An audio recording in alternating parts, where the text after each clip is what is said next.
ayun mga boss, kamusta? What is up sa inyo mga bossing ko, no? So for today's video mga boss is magpapalit tayo ngayon ng ayan, magpapalit tayo ngayon ng engine support, no? So this time mga boss, engine support na talaga siya, no? Hindi na siya kagaya nung nilagay natin noon na extension lang.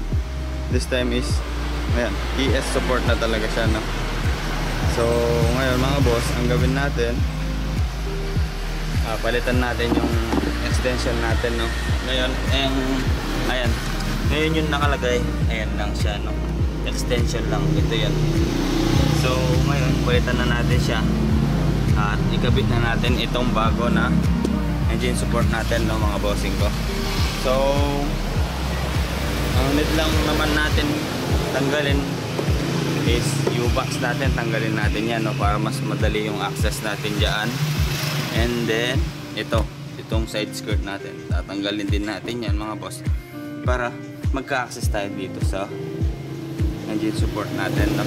So ngayon, hindi ko na siya papakita sa inyo ng pagtanggal ng lahat ng mga sinabi ko na yon, para madali na lang. Dito na tayo sa paglalagay nun.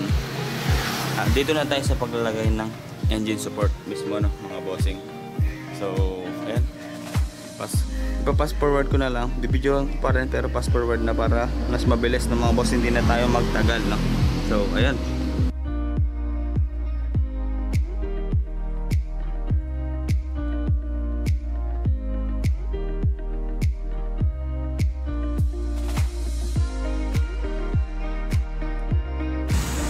So ayan na siya mga boss, no? Tanggal na natin yung U-box and then itong kanyang side skirt. So ngayon meron na tayong access dito sa ating ES, no mga boss. Meron na tayong access dyan, and then ang gawin lang natin is tanggalin na natin lahat ng mga bolts na yan, no? Tanggalin natin yan mga boss.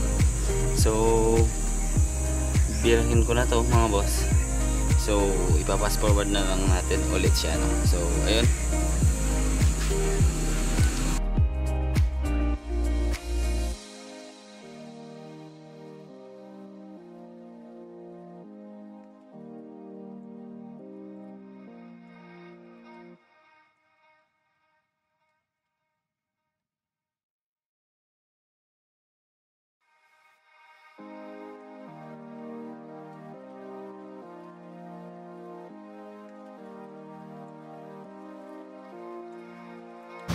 So ngayon mga boss, ito na yung ating stock na ES, and then ito yung kanyang, or ito yung ating nilagay na engine support extension, no? Ayan siya. So ang gawin natin ngayon mga boss, tanggalin na natin to, and then kunin natin itong kanyang rubber link, no mga boss. Ito kasing rubber link na to, gagamitin natin dun sa lalagay natin na engine support, no mga boss. So ngayon mga boss, ayan na yung ating no, ito yung bago, and then ito yung engine support, may engine support extension lang, no, or yung stock natin. So pagkumparahan natin siya. So ayan, binis ko lang sila dito, no, dito sa ayan, parang may mahaba yung 2.5, pero 2.5 naman to mga boss. So makikita na natin mamaya doon pag nailagay na natin siya, mga boss, na pagkukumparahan natin yan.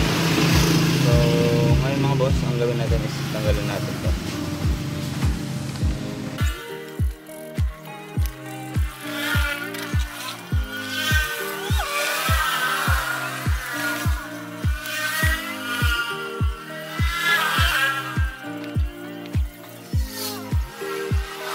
So ayun mga boss, nailagay na natin itong kanyang rubber link, no? Ayun na siya, no mga boss. Nilagyan na rin natin siya ng zip tie. So ito yung stock natin na ES support or engine support extension pala mga boss, or hindi pala extension, pala yung stock to mga boss. Based sa timbang nito mga boss, magkakalapit lang ng timbang. Ayan ang bigat din ito. Pero ito mabigat din siya mga boss. lalo na mas pinahaba itong kanya ito, no? Kaya mahaba din siya, ay, or mabigat din siya mga boss, no?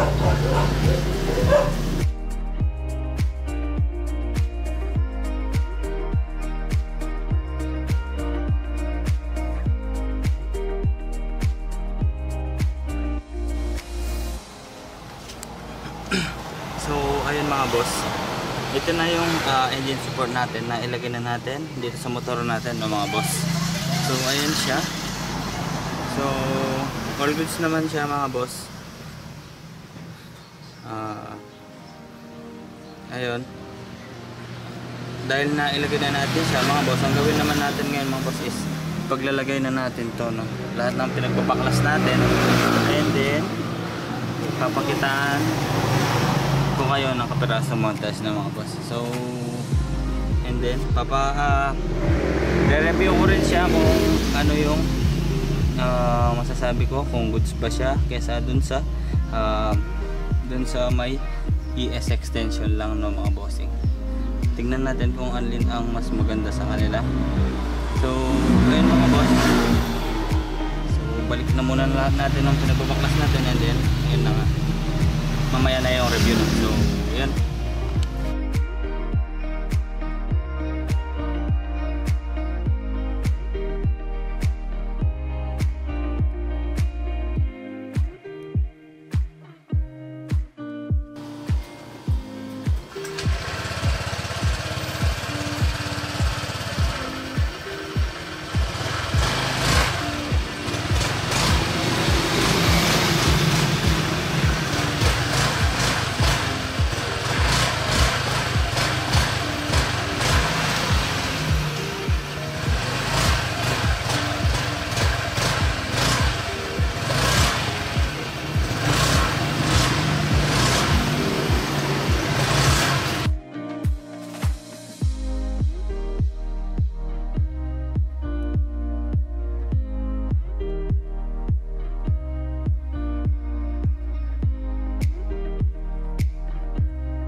So ayan na yung motor natin mga boss, no? Nailagay na natin lahat ng mga dapat ilagay, and then ayan yung ES natin, no, mga boss.